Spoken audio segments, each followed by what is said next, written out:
Gusto niyong pag-resignin si BBM? Iilang piraso lang naman kayo na nagsasabi niyan. Takot na takot kasi kayo na malapit na kayong makorner, malapit na kayong makasuhan, malapit na kayong makulong kayo na mga kalaban ng politika sa administrasyong BBM.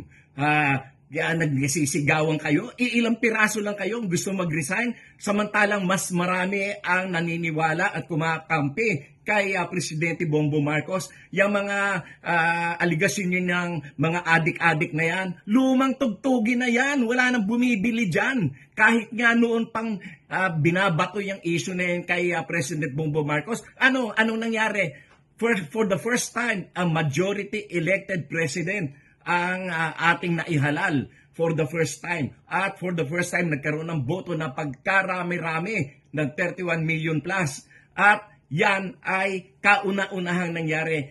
At yan ay kahit sa kabila ng paninira kay BBM na siya ay adik, na siya ay kung ano-ano mga ibinato sa kanya, and still, ibinoto siya ng mga tao ng napakarami for the first time majority sa presidential election.